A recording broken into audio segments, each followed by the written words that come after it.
pare-pareho naman tayong mga nagtatanong sa ahensya. Yung mga ahensyang yan, Pare-pareho. sang-ayon ako sa inyo, kailangan. Eh bakit hindi linigay sa NEP? Yun nga. Hindi naman trabaho ng senador, ng Yeah. chairman ng finance, sagutin ang ahensya, bakit wala sa NEP? Eh Tama. yun na yung tanong namin, bakit nga wala sa NEP? Mag-isip-isip sila, matuto sila gumawa ng budget nila. Bakit tayo Agoy. mag-iisip ngayon, ba't wala sa NEP? Thank you for the lecture, Yeah. Senator Loren. Sinubukan pa nitong si Rufus na insultuhin na lecture. Yan tuloy, binalik sa'yo agad. No, I'm not lecturing. I No, was... we thank you really. You're really saying the right thing. No, But it's true. Oy, Rufus, hindi mo pwedeng dalhin sa Senado yung ugali mo sa, sa house, anyway, Because I was there for 5 years, and sometimes, hanggang last minute, they submit in the BICAM. Why should they submit in the BICAM? Pag-isipan nila ang kanilang NEP, National Expenditure Program, the President's Budget. That's why ayaw na ayaw namin ma-insertion sa BICAM. Kasi dapat kung mahalaga yan, nasa NEP na yan. Tama. And then they come. Nasa NEP, ibig sabihin, hindi patago. Kasi ganito yun NEP, tapos budget deliberation ng House at saka Senado. And then magbabaycam sila, tapos gagawin nilang GAB, tapos gagawin nilang bill. Aprobahan na ni Marcos Jr., pipirmahan na niya yan. Yan. Magiging, na siya. Under the batas na, magiging batas na siya. Loy, To a senator during the plenary, isingit nyo to. Ayaw namin. Okay, we amend, but there's only limited fiscal space. And then now, a veteran congressman asks the first-term chair of the Finance Committee, why is it not there? I'm sorry, ang bubuli nila. Bakit wala? Bakit nawala yung insertion namin? Ganun pa sila doon sa Senado. Ang yayabang ninyo. I have to answer for him. Of course, his colleague can very much answer that, but if it's not in the NEP, what do we do? Right? I also agree with Senator Ligarda and the chair. So therefore, I think Secretary Banoy Lopez is listening to us now. The suggestion of our senator is probably in the next cycle for 2027. Grabe, sa next cycle pa sa 2027. Di ba dapat ngayon na yan? Kaya nga inaagapan natin, kaya nga nagkakaroon ng investigasyon, di ba?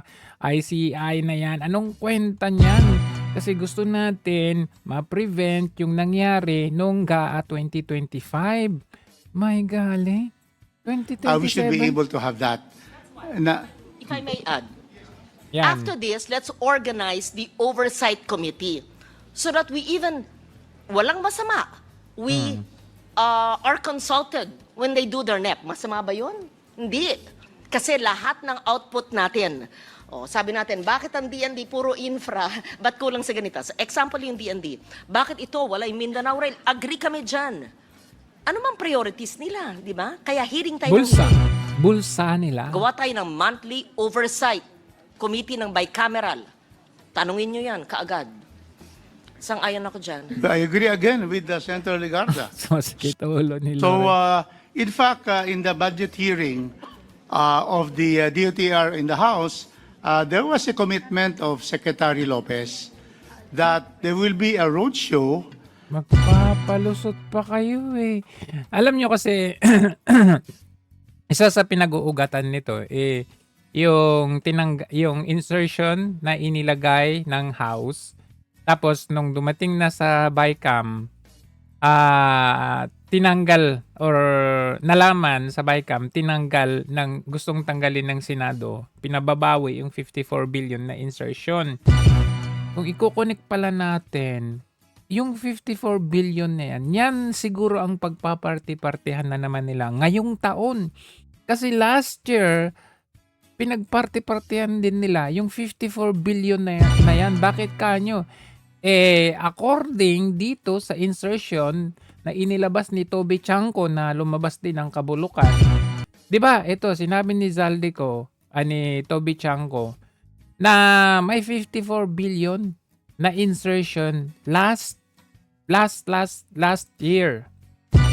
At hindi raw ito naniniwala na walang parte si Zaldico. So 54 billion last year. 54 billion na naman ngayon. Sana ang palulusutin nila. Sa insertions ay may kapalit na pera, no? Wala pang nagsasalita noon, wala pang nagpapangalan noon ng pangalan ni Zaldico. Sinabi ko na yung pag-insert ay may kapalit na pera. At yan ay pinatunayan at sinabi ni Engineer Alcantara, no? Na pag naglagay ng pondo doon sa distrito niya, ay may kapalit na 20 to 25%. So yun lang ang nagpapatunay na talagang yung sinasabi ko noong una, talagang yun, may kapalit talagang pera yun. Pero ang gusto lang niya palabasin, wala siyang natanggap. Ibig sabihin, dumaan lang sa kanya yung pera at pinasa lang niya. Yun ang gusto niyang palabasin, di ba? So lumalabas na talagang may natanggap siyang pera. So kung yung perang yan ay pinasa niya kay Martin Romualdez, siya lang ang pwedeng magpatunay doon. Kaya nga, yun ang duda ko nung una na mukhang ayaw siyang pauwiin ni Martin Romualdez. Sabi niya 52 billion, di ba? Ang papayag ka ba na sa'yo dadaan yung 52 billion na wala ka namang matatanggap o hindi ka papartihan? Hindi logical yun, di ba? Paulit-ulit kong sinasabi. Oh, 52 billion. Ngayong taon, 54 billion. Kaya galit na galit sila. In fact, pati si Erice, akala ko man naman itong si Erice, ewan ko lang pero dito galit na galit si Erice. Bakit daw nangingialam ang Senado doon sa insertion na ginawa nila? At kaya hindi naman makatwiran na dapat maunawaan ito ng mga counterpart natin sa Senado na tayo po ay may direct constituency, tayo yung pinakamalapit sa sino po ang nagbawas dun sa revised NEP. At makatwiran lang na dapat yung mga amendments, dapat po yan hindi masyadong pinakikialaman ng Senado. Pag may kailangan po yung ating mga constituents, tayo po ang pinupuntahan. Dapat maunawaan ito ng mga counterpart natin sa Senado na tayo po ay may direct constituency, tayo yung pinakamalapit sa mamamayan, hindi po tulad ng mga senador. Hindi po ba kung yung mga senador ay nagbibigay ng mga pondo sa mga probinsya, ito po ay it's also a form of patronage politics. Kung sino yung malapit sa kusina, ayun ang malaki ang pondo. So nakita ninyo? Umaalma to nung si Erice, bakit daw nangingialam ang Senado doon sa tinatawag nilang amendments. Ayaw na nila ngayong tawaging insertion. Pero maalala ninyo itong si Chanco, di ba? Sabi niya, insertion. Ngayon, dinidepensa na nila. Amendments na daw ngayon. Wala namang pinagkaiba yan eh. Mismong sila Franklin rin, kasama nyo din, ang nagsabi na iisa lang naman ang ibig sabihin niya, insertion at amendments. Pumangit lang kasi yung insertion na term ngayon kasi nga dyan sa talamak na corruption. In fact, kung babalikan natin, ito kasi si Toby Chanco, nabulok na, nakita na natin. Itong si Erice, papunta doon sa pabulok na. Sila yung ingay ng ingay noong una sa di natin malamang dahilan, bakit bigla ngayon nabubulok na sila? Yung bang akala natin fresh na fresh sila, tapos pagka di na natin namamalayan, papunta na sila doon sa kabulukan nila, lumalabas yung totoo. Ano ba nangyari? Nabayaran ba? Well, of course, una nating bato, nabayaran, tinakot, wala namang ibang dahilan eh. Kasi ngayon, kaya ayaw natin yung insertion na yan, kasi yan yung pinagmulan ng corruption. Yan yung issue ngayon. Parang hindi kayo hindi na kayo nahihiya. Yung andyan na nga, ayan hindi na, ayan balita pa rin. Kongresista. Baga, yan na yung issue ngayon. Tapos may insertion pa rin. Akala natin mawawala dahil mahihiya na sila. Hindi pala. Hindi pa nga tapos ang issue sa questionableng insertion sa 2025 budget, tila hindi pa rin talaga natututo ang ilang kongresista. Sa ulat ng PCIJ, House leaders pa raw mismo ang may pinakamalalaking singit para sa 2026 budget. Ang detalye sa agenda report ni Elijah Bonzo.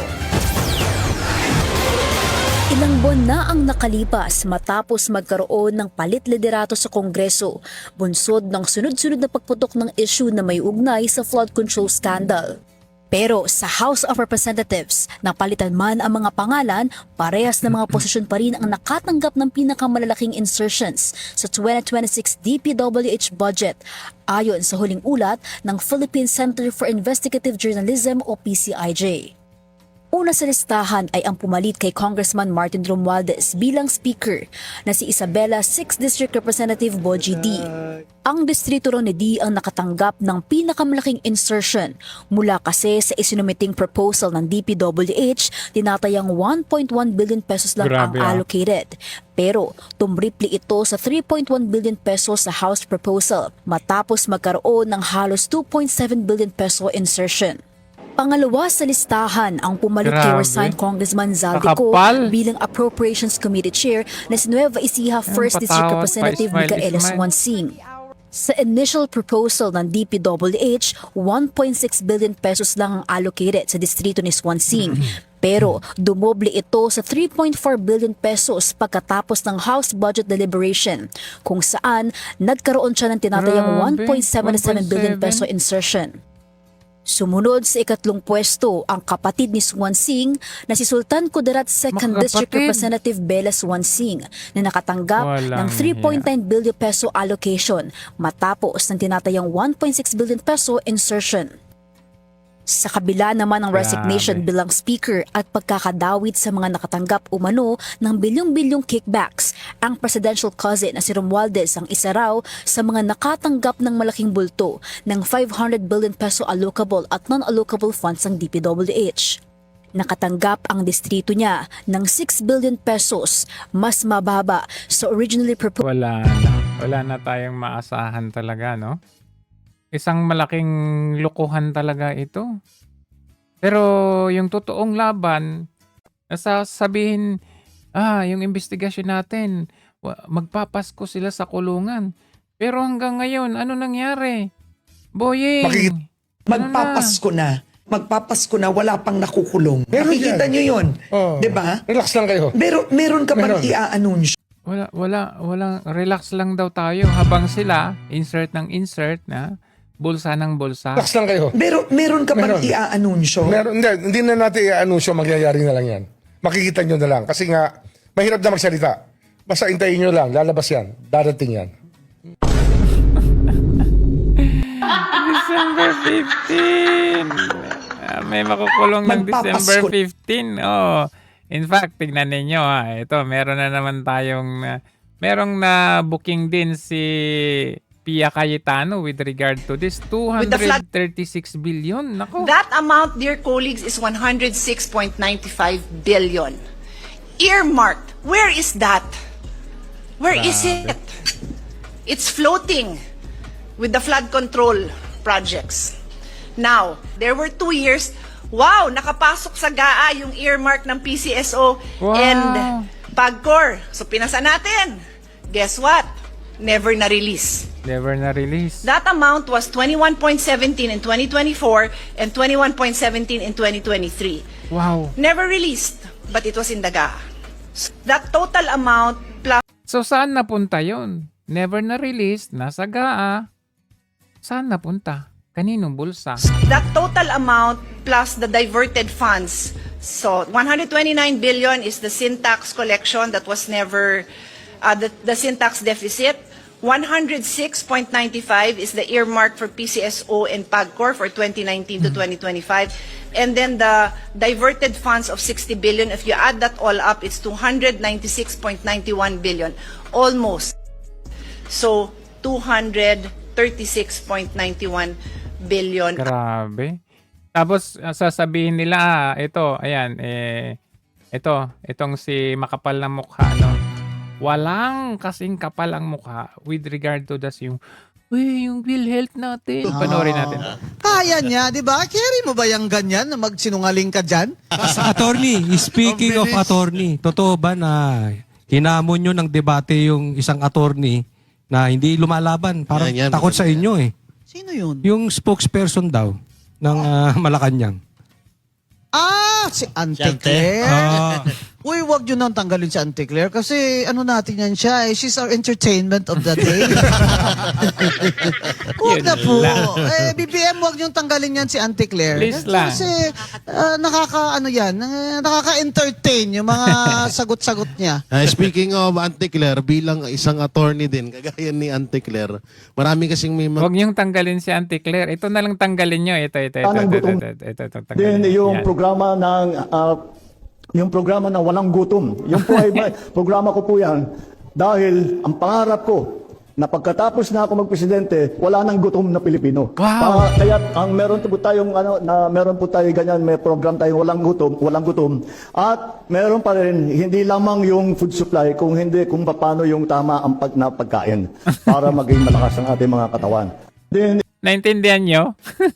mga lawyer din nagsasabi na parang panira or nakakasira ng reputasyon ng pagiging lawyer ang mga pinagagawa ni Auntie Claire. Kasi nga, kaya siya nilagay dyan. Yun. Kasi makapal siya.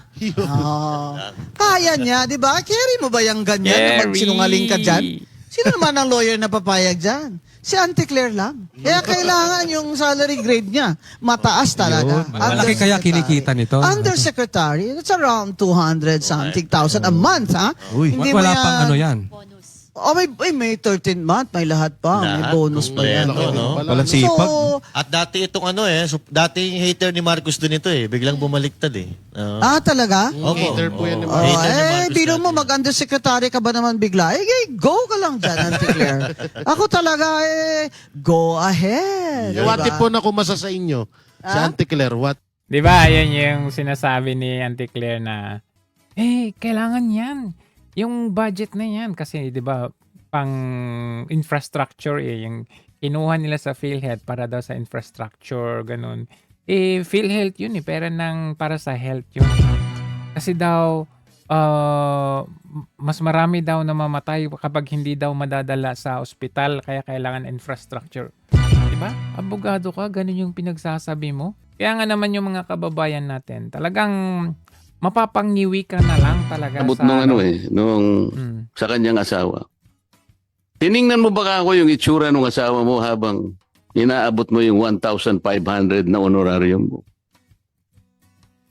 Opo. Ano ang itsura niya? Nakangiwi po. Ba't di ka mapapangiwi sa 1,000? Thank you, Mr. Kasi daw yung difference, dalawang kapitan, yung isa hindi malapit sa pamahalaan, yung isa malapit. Pero mas malaki yung population nung hindi malapit sa pamahalaan. Pero yung malapit sa pamahalaan na mas maliit ang constituent niya, mas malaki yung binigay. So, mapapangiwi ka na lang, no? Mapapailing ka, mapapangiwi ka dahil kailangan mo palang maghimod puwet muna. Pero kagaya nitong si Toby Chanco, di ba? Nagsasalita siya sabi niya, kinonfirm niya yung sinasabi ni Magalong na tahimik din si Magalong ngayon, ha? Yung 777, yung 3131 na sinasabi ni Magalong, kinonfirm ni Toby Chanco. Pero nasaan na si Chanco? Ito yung 777 scheme. Yes, let her deny it and I will show her the evidence. Okay. Sa kaalaman ng iba na hindi familiar, no? Although ako, alam ko yung kwento sa 777, no? Paki-explain, ano ba yung 777 Sumama ka scheme? sa bagong Pilipinas Servicio Fair, meron kang 7 AX, 7 million na AX, 7 million na yata, tsaka 7 million na tupad. Basta tatlong 7 yun. So total of 21 million. 21 million. Pero liwanagin natin, hindi naman yun cash na binibigay. Ibig sabihin, magkakaroon ka para sa iyong distrito ng guarantee letter worth 7 million. Kinonfirm niya yan. Not to mention, ito, noong una, galit na galit din sila. Siya, bakit daw hindi pag-attendin si Zaldico? Pero ngayon, wanted na si Zaldico. Cancel yung passport. Mr. Chair, yun na nga ang problema, no? Nung unang ginawa to, I was against it. How can we investigate ourselves? That is the primary question. So kung isang congressman, sabi nyo kanina kahit sino masagasaan, wala tayong sasantuhin, kahit congressman, kahit senador. Kung ang congressman hindi pa pwedeng maging resource person at hindi natin pwedeng pa-testify under oath, di ibig sabihin sa usapang to, exempted ang congressman. So, paano tayo mag-iimbestiga? Paano tayo? Number one. Number two, Mr. Chair, here is the USB. Sinasabi, paano nagkaroon ng insert? Under the name of Congressman Saldico, ang insertion sa BICAM as proponent siya is 13,803,693,000. And we do not want to invite him as a resource person. Mr. Chair, sorry. Comsec, can you show this para lang sabihin hindi ako Mr. Chair, with nagsiseto? due courtesy. Wait, I have the floor. Yeah, i-correct I have ko the lang. floor. Yeah, but I have Mr. the floor. No, Mr. I have the floor. Ay, garin, himod, pwet. Pero kasama ka na rin ngayon, Toby Chanko. Iba ka na ngayon. Ay, iba talaga ang nagagawa ng ng pera. Lahat isisi nila, binabato kay PRRD. Sila din naman ang gumagawa. Tignan nyo naman ang gulo. 32 billion, Oh. ganon. Oh. Ito na, tension sa BICAM. May tension sa Uminit BICAM. ang usapan matapos magulat ang ilang mga senador sa biglang paglitaw ng 32 billion na budget na para sa kanila ay malinaw na parang insertion. Ando na naman tayo sa insertion. Ayon kasi sa mga senador wala ito sa original na Senate version at lumabas lang sa reconciliation stage kaya agad silang humingi ng records at paliwanag. So Grabe, depensa ng mga ilang kongresista hindi daw yon insertion ang pondo kundi bahagi daw umano ng kanilang flood control at farm to market road project. Pero ang tanong ng Senado, kung malinaw at lehitimo ito, bakit ngayon lang lumabas ang 32 billion? Nakakala ko ba hindi na muna sila mag-aano sa flood control budget na yan? Bakit meron pa rin? Dapat i-stop muna nila. Di ba sinabi nila stop muna nila yung flood control budget na yan? Kasi nga makontrobersya pa ngayon. 32 billion, ganon. Okay, panoorin natin to. I was the wire when the station wire when I asked.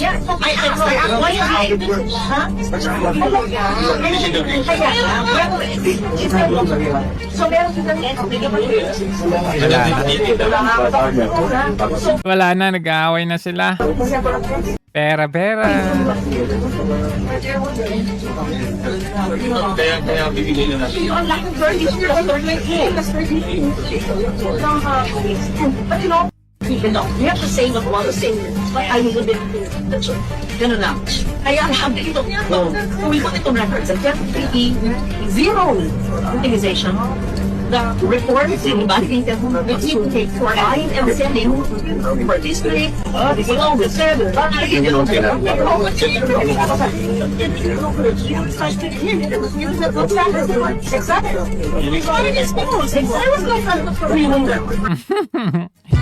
Ang naintindihan ko lang sa kanila, ito, pera. Yun lang naintindihan ko. Ang kawawang taong bayan, pahirap ang bansa natin. Pero sila, alam nyo, parang wala na rin silang kahihiyan. Tuloy pa rin ang kanilang kasiyahan. Tuloy pa rin ang kanilang pagplano. Ayan, pagpaplano. Nasa 2026 budget. Wala pang kalahating taon na naman sa 2026. Ubus na naman ang pera natin yan. Uutang na naman by 2028. Ewan ko kung 21 o 22 trillion na ang utang ng Pilipinas. Utang na loob talaga. Oo.